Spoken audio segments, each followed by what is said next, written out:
we're all here today because we believe technology and innovation have a potential to revolutionize how we practice and deliver and consume healthcare. But at the same time, I think it's also important to recognize that historically, we've been privy to a lot of great technology in healthcare. And yet, whereas in other industries, technology seems to make products and services more affordable and accessible to more people, in healthcare, things only seem to get more expensive and less accessible. And the real question that we need to answer is, why is that? Otherwise, all of the innovations that we're going to talk about today and the ones that are coming in the future are going to have limited potential. There's a great analogy that I recently heard, which relates to the speed of passenger trains in this country. And I was told that the top speed of passenger trains in the United States is about the same as it was a century ago. And it's not because we don't know how to build faster trains. We do, of course. The problem is we run these trains on railroad tracks that were built in the 19th century. And I think we face the same situation in healthcare. We have great technologies, but we employ them in business models that are rooted in the 19th and early 20th centuries. So the question is, how do we break that mold? How do we get out of that? And that's hopefully what I'm going to talk to you about and help you learn today. So we're going to use computing as an example. It's one of our favorite examples to look at because the life cycle of products and services in that industry is so fast. It's sort of like the reason we study fruit flies in biology in high school. And if you look at the history of computing, or really any industry, you can kind of lay it out in the set of concentric circles like I've done here. In the center, you have customers with a lot of money, a lot of expertise, and therefore are privy to the products in the early stages. And in the outer circles, as you move outward, you start to reach the unwashed masses, people with less skill, less money, and who are often the last to get any access to products and services in an industry. Now, it used to be that anybody could compute. If you needed to make some computations, you'd take out your slide rule out of your pocket, make your estimations, and there you have it, your job was done. But as often happens whenever there's an advance in technology, there was a centralization that occurred. And that took the form of the mainframe computers. The mainframe computer was a machine that was so big, so complex, so expensive, it cost about $2 million at the time, that you really had to be a large corporation or a large university in order to own and operate one.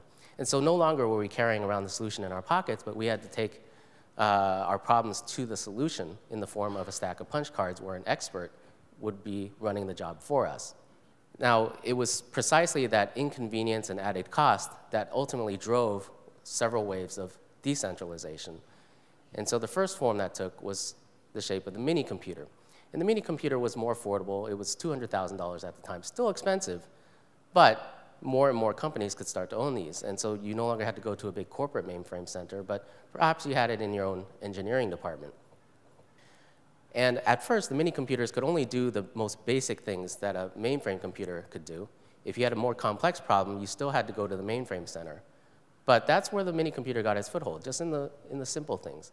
And then from there, it got better and better and started to do more and more of what we used to rely on mainframes to do. And then the next wave of decentralization happened in the form of the PC. And of course, the PC was so much more affordable that individuals and families could start to compute in their own homes. And again, the first PCs, not that sophisticated. They weren't meant to do the same things that a mini computer was supposed to do, but just basic word processing, spreadsheets, just kind of the simple things that you perhaps wanted to do in the convenience of your own home. And then the next wave of decentralization was laptops that allowed us to do more and more of what desktops used to do, but this time it was portable. And then now, of course, we do more and more computing on our smartphones, and once again, we're carrying around computing in our pockets. And so this wave of centralization and decentralization happens over and over again, but we didn't get to a state where computing was affordable and accessible to everyone by somehow expecting mainframe computers to get cheap. Instead, it took a series of platforms, each of which started out doing just the simplest problems of its predecessor. Now, the way this happens is a process called disruptive innovation, and it helped us explain why it is that the companies that were best attuned to serving the core customers in the center ring were almost never the companies that would lead the next wave of decentralization as you moved outward. And so why is it that companies who were so good in delivering to one set of customers simply could not deliver the similar products and services to the next ring of customers. So you can graph the performance of any product or service in an industry against time, like what I'm going to show you now. And on that graph, you can plot here in red the ability of customers to utilize technology improvement. So customers can learn how to use more and more functionality that you might put into your product or service that you're selling to them. And in any market, there's a spectrum of customers reflected here by the bell curve. So at the very high end, you have very demanding customers who are really never satisfied no matter how good of a product you can give them. But at the low end, you have very simple customers with simple problems who are oversatisfied with very little. But the red dotted line really reflects kind of the average, where most of the people lie. And again, it slopes upward because people learn how to use technology.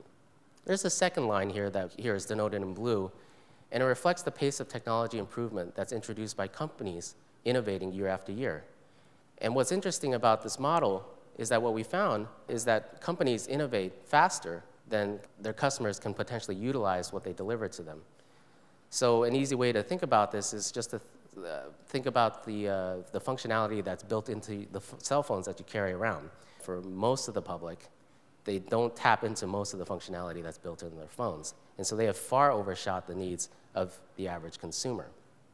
And so it really didn't matter how technologically complex it was to innovate the next generation product, but companies who were leaders in the industry would almost always find a way to build that next better product that they could sell for higher profits to the industry's best customers. And that's why we call these sustaining innovations. They're all meant to sustain the existing way of doing business. But every now and then, there would be a different product that would come onto the market, and we call this a disruptive innovation.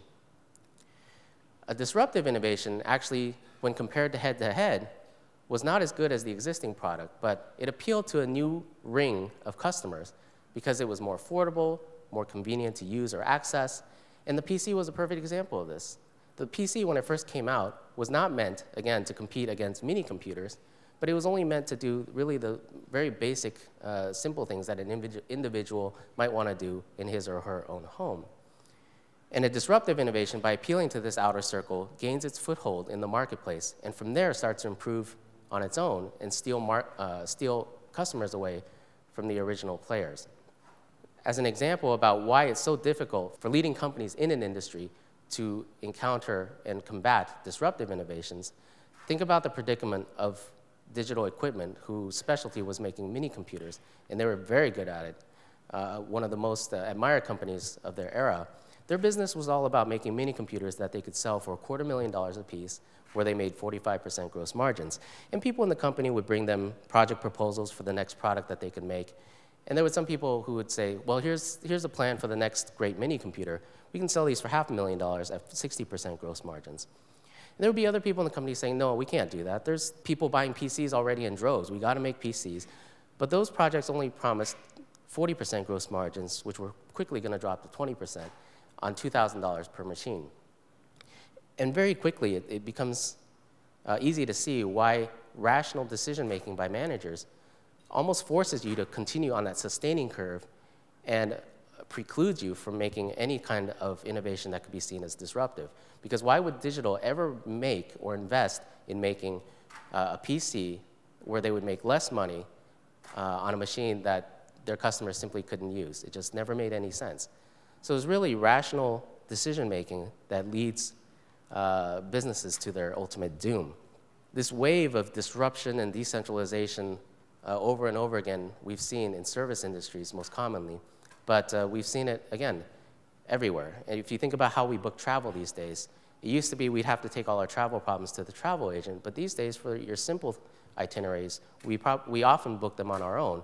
And for the complex stuff, we probably still will hire a travel agent, but again, services online and direct booking agents have really expanded access for a lot more people.